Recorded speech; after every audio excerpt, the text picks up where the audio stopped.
Hola a todos y bienvenidos al episodio número 248 de Salud Financiera, un podcast diario que de lunes a viernes intenta traerte las mejores historias de los libros que me llegan a mis manos y que puedo leer cada día y también de las historias de los mejores empresarios e inversores de nuestra historia. Salud Financiera es un proyecto donde tú también eres el protagonista, ya que las finanzas de tu vecino, esa sección que tenemos en este podcast de vez en cuando, es el apartado donde vosotros sois los protagonistas enviando vuestros casos y vuestra planificación financiera, cómo os organizáis, cómo seleccionáis los activos que forman vuestra cartera y también qué forma de un poco qué criterios utilizáis a la hora de crear la misma. Hoy no tenemos las finanzas de tu vecino, vamos a empezar esta semana de episodios siguiendo el libro que estábamos tratando en los últimos episodios, que es el libro de Michael Lewis, Flash Boy. Este libro se centra sobre todo en la negociación de alta frecuencia, ese gran desconocido dentro de la industria, pero que hoy forma parte importante de cada vez que mandamos una orden. Muchas personas no saben qué sucede detrás del momento que le da comprar o vender a una determinada acción, y este libro es una buena manera de iniciarte a entender toda la arquitectura y todo el entramado que hay detrás a la hora de la ejecución de los brokers. Entonces, y vimos un primer acercamiento a toda esta infraestructura en un episodio anterior, pero vamos a acercarnos hoy a la figura de Bradley Katsuyama, que es quizás la figura central del libro, del libro de Michael Lewis, Flash Boy. Vamos a hablar de Brad, voy a llamarla así para no estar diciendo Bradley Katsuyama. Os traigo datos interesantes y al final del episodio también veremos algunas estadísticas que ha lanzado la CNMV acerca del asesoramiento financiero en España, y os daré algunas reflexiones y pinceladas sobre el mismo. Te recuerdo que si quieres enviar tu pregunta, solo tienes que escribirme al 614-239-639 vía WhatsApp, más 34 si es fuera de España, o al email preguntas.saludfinanciera@gmail.com, o esas dos vías enviáis vuestras dudas, vuestros casos, vuestras sugerencias, vuestros comentarios de mejora, y todos los leo y a casi todos también puedo llegar a responderles. Vamos a comenzar el episodio de hoy y hoy os presento a Bradley Katsuyama. Aquí lo tenéis, es su perfil en LinkedIn, es fácil encontrarlo junto a todos los protagonistas del libro. No es como otros libros de Michael Lewis donde se utilizan seudónimos para no hablar exactamente de qué personas se está hablando. No, aquí todos son personas de carne y hueso, no es nada de ficción, son historias reales y es la historia, este libro, básicamente la historia de Brad Katsuyama. Os voy a dar un poco de datos sobre él, que de entrada en Wikipedia es un desconocido. Nació en Ontario en 1978, desde siempre fue uno de los mejores estudiantes de su universidad, de su instituto, perdón, y podía haber ganado una beca porque se le daba bastante bien los deportes, pero decidió estudiar empresariales cerca de su ciudad. Comenzó a trabajar en el primer banco que encontró, que era el RBC, y rápidamente fue ascendido a dirigir el departamento comercial de negociación en acciones. Podríamos pensar, y en el libro te muestra esa dualidad de que Brad odiaba todo lo que representaba Wall Street, esa opulencia, esa forma de ser, el estilo de vida que había en Wall Street, pero a su vez era director del departamento comercial de negociación en acciones de un gran banco. Es cierto que el RBC solo tenía, el Royal Bank of Canada solo tenía un 2% de toda la cuota de mercado, pero es esas contradicciones que tanto en este libro como cuando veamos el de Michael Lewis también, La Gran Apuesta, y el caso de Steve Eisman, vamos a ver ese punto de amor-odio a la industria financiera que tienen estos dos personajes y ese sentimiento que tienen de ser un poco Robin Hood de la industria. Oye, nosotros estamos aquí en la industria, pero la odiamos tanto, las partes que no nos gustan, que vamos a intentar transformarla. Y bueno, estos dos casos en particular de que menciono, sí, lo consiguieron. Luego habrá muchísima gente que se sale o que no intenta, se queda más en ese intento que en lograr conseguir sus objetivos. Pues bueno, dicen los comentarios que hace Michael Lewis que todo el mundo pensaba que Brad llegaría a ser algún día un gran directivo del banco, porque todo el mundo empatizaba con él. Incluso tenía un concepto que se llamaba simpatía RBC, que era, oye, todos los que trabajamos aquí no vamos a hacernos capullos de Wall Street. Vamos a ser gente de bien, vamos a llevarnos bien y no vamos a estar haciendo Vamos a pensar ese tipo de comportamientos que llevó a la gran crisis dentro de esos departamentos, esa euforia, ese comportamiento. Pero el banco, inesperadamente en 2006, compra una empresa que se llamaba Carlin Financial por varios millones. Y es algo totalmente que deja un poco a Brad descolocado. El banco se gasta varios cientos de millones en adquirir una empresa por su tecnología.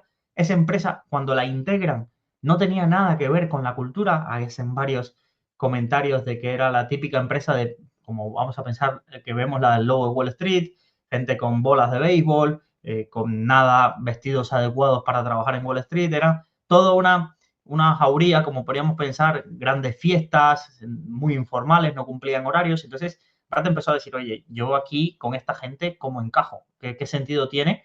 Si esta va a ser la cultura que quiere el banco, ¿por qué estamos adquiriendo a este tipo de empresas? Pero lo que más le llamó la atención fue que al poco tiempo, esto fue 2006, a los pocos meses de comprar esta empresa e integrarla, Brad empezó a notar que sus ordenadores dejaron de funcionar.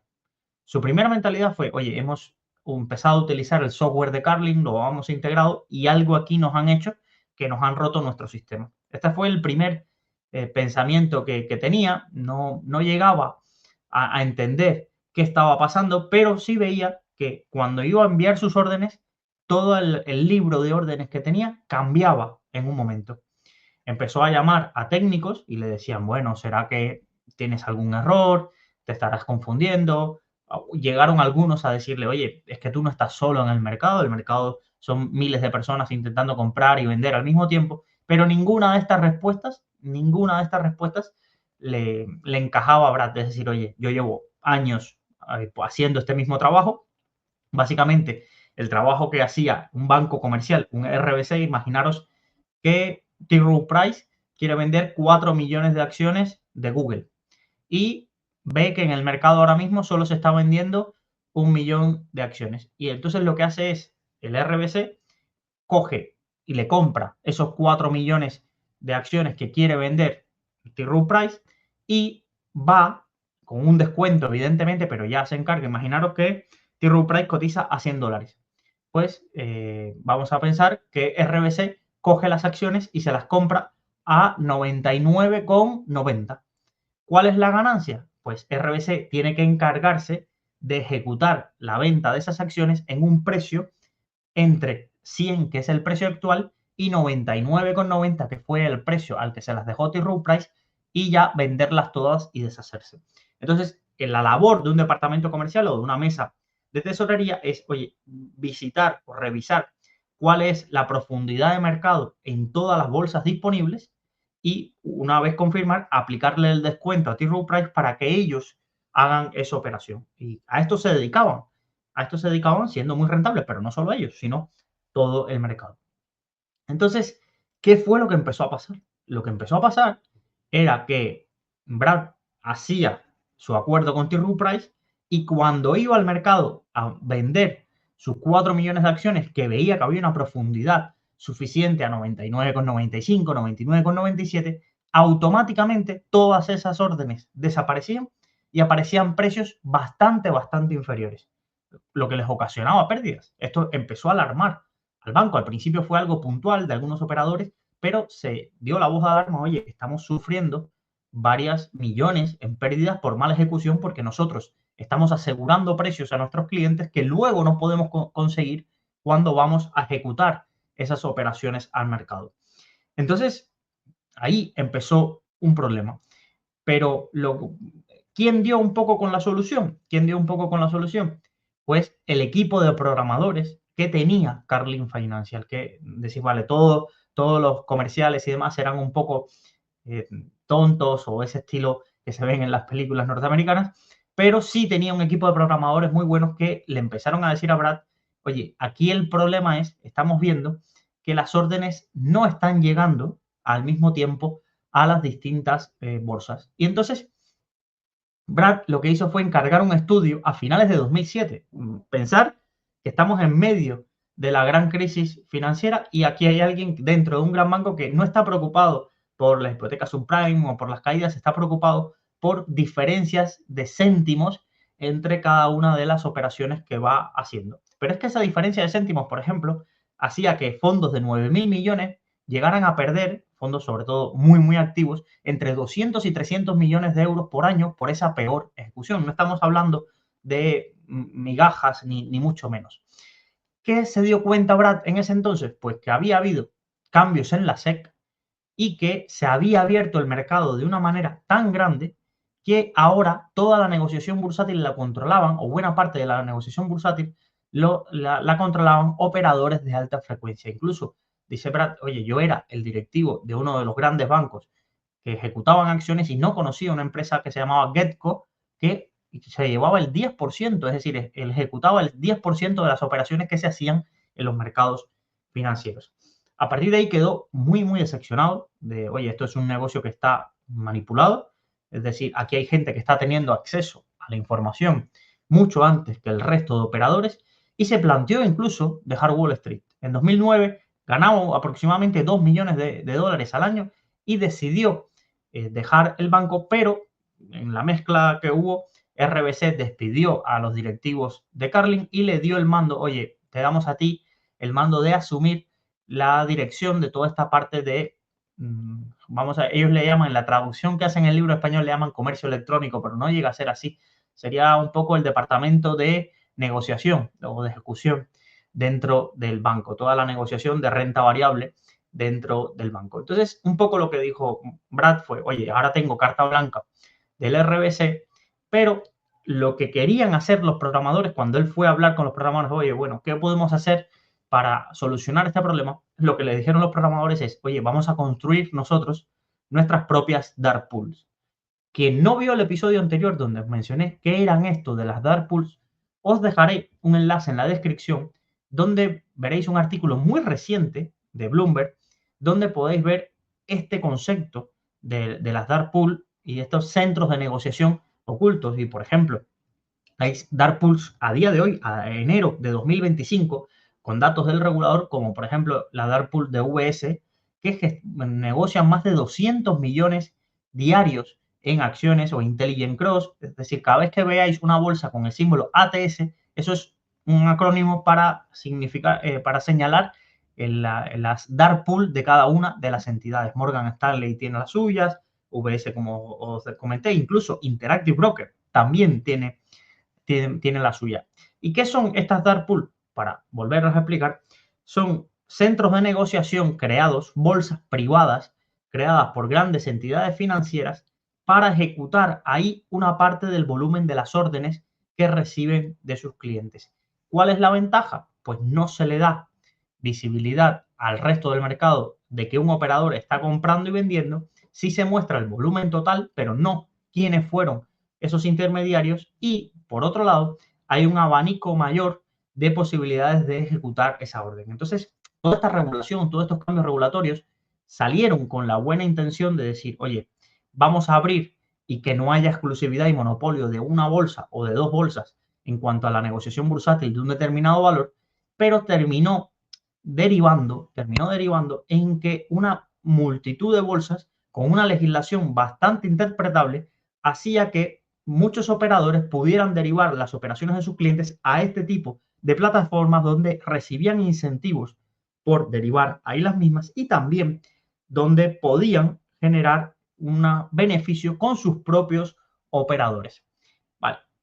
Entonces, Brad un poco lo que le dijo al equipo es, oye, vamos a ver la manera de solucionar este problema. Y lo que le indicó fue contratando, una de las primeras cosas que hizo fue empezar a contratar talento de personas que entendiesen un poco mejor qué era lo que estaba sucediendo. Y entonces ahí se centra en dos figuras, Robert Park y Alan Zhang, que también uno es uno de los programadores de Carlin Financial, y les dio la posibilidad de permitir a su equipo perder hasta $10,000 al día operando para tratar de descubrir qué era exactamente lo que pasaba.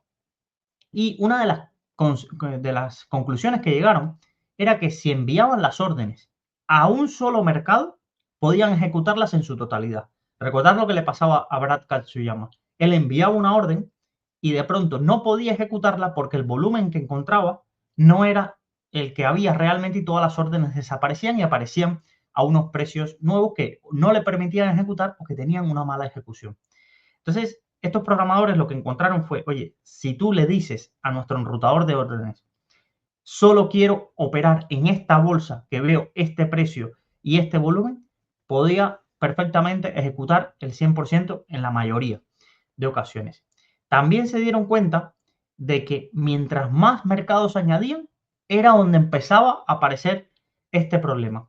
Y otra de las conclusiones que llegaron era que había un mercado que se llamaba PATS, donde siempre podían ejecutar el 100%. Entonces llegaron a la conclusión de que la causa de lo que sucedía era que no llegaban todas las órdenes al mismo tiempo. Y al no llegar las órdenes al mismo tiempo y haber operadores que tenían acceso a la información unos milisegundos antes de esas órdenes, ¿qué era lo que pasaba? ¿Qué era lo que pasaba? Que modificaban el resto de precios. Entonces, ¿cuál fue la solución? Diseñaron un programa que se llamaba Tor que ralentizaba las órdenes de llegada y entonces lo que hacía era que la orden, si imaginaros que ellos tenían identificado que a BATS llegaba mucho más rápido que lo que llegaba al Direct Edge, pues lo que hacían era ralentizar la orden que iba a BATS, la parte de la orden que se iba a ejecutar en BATS, y entonces llegaban todas más o menos al mismo tiempo. Parece una tontería, pero ya para 2010 Ameritrade vendía todo su flujo de órdenes a Citadel y estudios marcaban que Citadel podía estar llegando a ganar 160 millones diarios en esas ganancias potenciales de todo el flujo de órdenes que se enviaba. Entonces, no son minucias lo que estaba pasando. Y también encontraron un fallo en el sistema y pensaron que BATS estaba un poco como compinchada. BATS hacía que pagaba a las personas por llevar órdenes ahí, es decir, tenía el incentivo a enviar ahí. Y permitía un tamaño mínimo de órdenes de 100, un tamaño mínimo de orden de 100 acciones, por ejemplo. Entonces, ¿qué era lo que hacían en los high frequency trading? Ponían al mejor precio posible en una acción solo 100 acciones a la compra y a la venta, en cualquier caso, en BATS. Esto obligaba a que cuando los grandes operadores entrasen y enviaban sus órdenes, al primer mercado, por la política de mejor ejecución, al primer mercado que tenían que acudir era el que tuviera el mejor precio. Da igual el volumen que tuviese. Imaginaros que yo quiero comprar 1000 acciones de Google, pero en BATS solo hay 100 acciones. Vamos a pensar, no me sé ahora el precio de Google, vamos a seguir con el precio de $100. En BATS está a 100 y en el resto de mercados está a 100,05. Entonces, el mejor precio para comprar es el de BATS, pero solo hay 100 acciones y yo quiero comprar 1000. Y a ese mismo, solo con unos céntimos de diferencia, sí podría ejecutar toda la orden en el Nasdaq. Vamos a pensarlo. Pues la normativa te obligaba a no poder ir al Nasdaq porque había una entidad donde podías hacer esa mejor ejecución. ¿Qué pasaba? Que esas órdenes eran órdenes fantasma, órdenes relámpagos, como lo que quisieras llamar. Eran órdenes señuelo, podríamos llamarle también. Lo que hacían estos high frequency trading es que sabía por tu latencia que tú habías entrado a comprar al BATS y que como no ibas a poder ejecutar todo el tamaño de tu orden porque ya tenías la información del tamaño de la orden, el resto lo ibas a ejecutar a un mayor precio y por tanto en esa diferencia de milisegundos lo que hacían era ir al Nasdaq, comprar ellos y poner a la venta las acciones un poco más caras. Y en vez de cuando ya ibas al Nasdaq a ejecutar de estar a 100,05, quizás te la encontrabas a 100,20. ¿Vale? Estoy magnificando un poco los números, pero pensar que eran diferencias de céntimos. Y así era un poco como estaba trucado el sistema. Utilizaban BATS, que además por la fibra óptica como estaba diseñado, era la bolsa a la que más rápido llegaban todas las órdenes que salían de Wall Street, todas las órdenes por donde primero pasaban, y estamos hablando de milisegundos, era por BATS, ponían esas órdenes señuelo ahí y a partir de ahí modificaban todo el libro de órdenes en el resto de las bolsas para que cuando tuvieras que ir a ejecutar el resto, pues te encontraras peores precios y ellos ganaran esos diferenciales. A partir de ahí, pues era muy fácil para estas entidades manipular el mercado. Y más fácil era cuando Brad contrata a Ronan Ray, que es otra de las figuras clave de esta historia, que era el encargado, no venía del mundo financiero, pero venía del mundo tecnológico y había sido durante varios años el encargado de crear o de establecer estos data centers y estos cables de fibra óptica que conectaban los principales centros de negociación con las oficinas de las grandes entidades bancarias. Y es Ronan Ray el que le explica a Brad, es decir, oye, porque primero tenía un acuerdo de confidencialidad que no podía contarle, pero luego ya le va contando todo y le dice, oye, mira, aquí el negocio está de que los propios mercados están alquilando dentro de sus instalaciones espacio para que estos operadores de alta frecuencia estén cerca de sus servidores y detecten ese flujo de órdenes antes que el resto. Además, le están vendiendo esa información y toda la latencia, incluso toda la tecnología que utilizan, permiten identificar hasta qué tipo de entidad es la que está enviando las órdenes. Hasta qué tipo de entidad es la que está enviando las órdenes. Y entonces, si una entidad se dedica a no preocuparse por esta ejecución, sino que, oye, entrar como un elefante en una estantería, pues lo que hacen es aprovecharse de esas entidades. Ya tienen marcado la forma de proceder de una entidad cuando quiere salir a comprar o cuando quiere salir a vender un valor, y se aprovechan todo de la misma porque ya tienen acceso a esa información y a todo un poco cómo utilizan y cómo tienen los procesos de ejecución de sus órdenes. Entonces, a partir de aquí, Brad Katsuyama hace una campaña divulgativa, empieza a decir, oye, vamos a hacer una campaña divulgativa, desecha la idea de que RBC saque su propia dark pool, dice, oye, mira, no vamos a formar parte de esto y vamos a comercializar nuestro programa Tor. Vamos a ir a los grandes bancos y decirle, oye, es que te están timando no sé cuántos millones, eres el pardillo de esta mesa de póker, porque todo el mundo se está aprovechando del hedge fund, del plan de pensiones, de quien sea, que te crees muy listo operando en acciones, pero hay alguien más listo que con unos cuantos programadores y pagando instalaciones cerca de estas bolsas se está aprovechando y te está haciendo perder varios millones. Se reunieron, dice en el libro, con más de 500 entidades, incluso míticos inversores, David Einhorn, Loeb, vamos a pensar también, Bill Ackman es uno de los que se menciona en el libro, a los que se reúne Bradley y le explica, oye, esto es lo que está sucediendo, y hicieron bastante ruido dentro de la industria, pero RBC, más allá de lo que podía comercializar del programa Tor, no iba a ganar, no tenía grandes incentivos para desatar una cruzada contra toda la industria. Es cuando aquí Bradley decide renunciar y crear su propia bolsa. ¿Y a quién se lleva? Pues a Ronan Ray, a Alan Zhang y a varios de estos analistas, para conseguir financiación. Renunciaron a todo, sueldos millonarios para crear una nueva bolsa que se llama Investor Exchange, que es IEX. Quizás la habéis oído hablar alguna vez. Pues aquí están los papeles principales. Está Rob Park, que era el director de tecnología, Ronan Ryan, que también está aquí, y por ejemplo, nuestro protagonista de la historia de hoy, que es Brad Katsuyama, que también está aquí. Pues deciden lanzar una bolsa. Aquí está el IEX, que es la bolsa, y aunque empiezan a buscar financiación en 2012, no es hasta 2016, septiembre de 2016, que consiguen empezar un poco a recibir órdenes y a negociar. Y, por ejemplo, recibieron la aprobación de la SEC el 24 de octubre de 2017, siendo Interactive Brokers la primera compañía listada dentro de su operativa. Una de las cosas que introdujo esta plataforma, esta bolsa, fue la ralentización de esas órdenes para evitar la manipulación. Al final del libro te dejan entender que, oye, no es que IEX, Investor Exchange, estuviese libre de la manipulación de los high frequency trading, pero el impacto que había en la ejecución de la misma era bastante menor, que lo que tenían en la ejecución con el resto.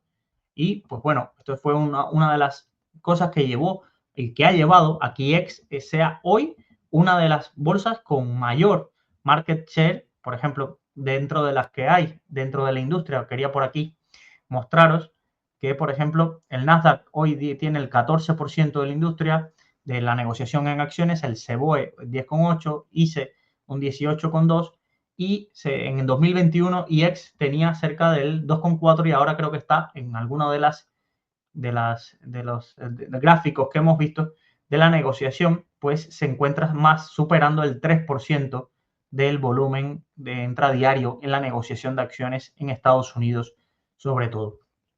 Entonces, esta es un poco la historia que trata el libro de Flash Boy, quizás junto con la historia de un programador ruso a que Goldman Sachs le hizo la vida imposible. Esto es el típico caso que algún día veremos en el canal de YouTube de Lord Draug o que veremos vamos a pensar, en alguna película, porque las dos historias centrales del libro van en cuanto a la fundación de esta bolsa IEX y también de este programador ruso que básicamente Goldman Sachs le hizo la vida imposible y fue un gran periodo de juicios, entradas en prisión, salida en prisión, la fiscalía también fue contra él. ¿Y de qué se basaba? Era que le acusaban de haberse llevado información relevante de la compañía, cuando él lo que había era enviado en código abierto, varios códigos que había escrito y que se había tomado de una fuente de código abierto para hacer una plataforma.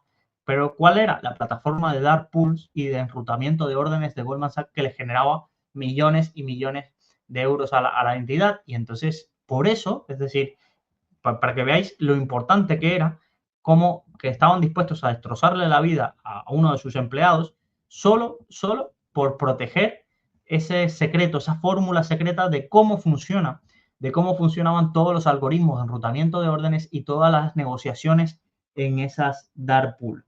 Una de las curiosidades que llevó a esto y otra de las cosas que se menciona en el libro y por eso se llama Flash Boy es que los programadores ya no eran el gran analista CFA, gestor de fondos, los que cobraban millones, eran los programadores de estas plataformas, los empleados, uno de los empleados mejores pagados de todos estos grandes bancos, porque esos programadores eran casi los únicos que entendían cómo funcionan por dentro el sistema de incentivos de esas dark pool o de esos sistemas de enrutamiento de órdenes. Y por eso era tan importante proteger esa propiedad intelectual para que no se divulgase o no llegara. Es decir, esto es una industria de que está bien que gane dinero la gente, pero tampoco les restriegues en la cara de que le estás quitando el dinero así un poco casi sin correr riesgo.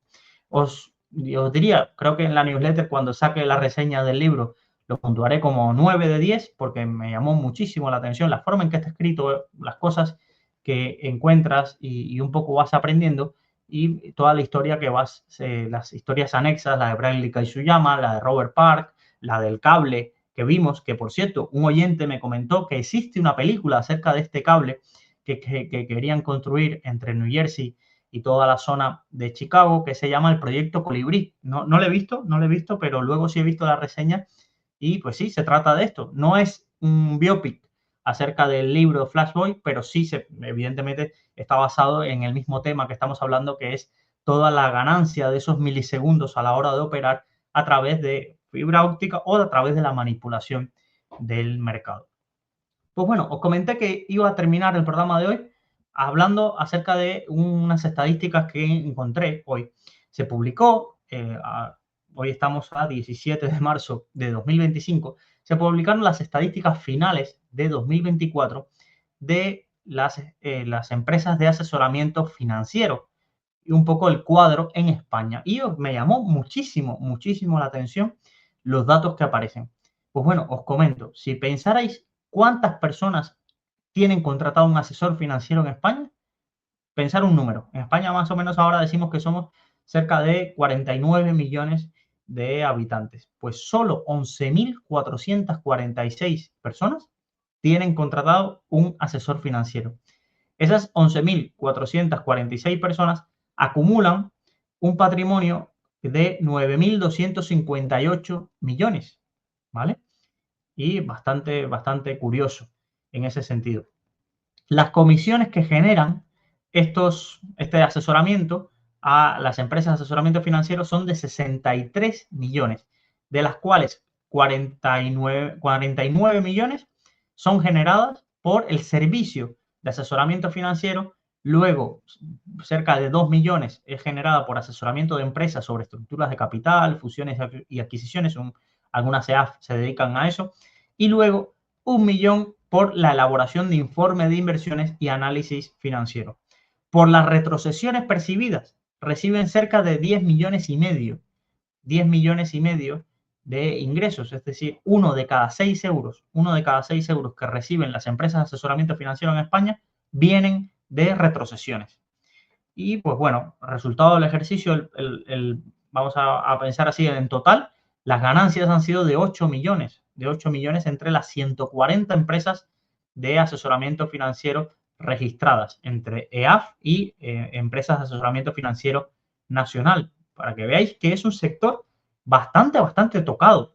A mí me llama muchísimo la atención decir, oye, hay 140 empresas y 140 empresas, su resultado de ejercicio total es de 8 millones de euros. Me parece poco,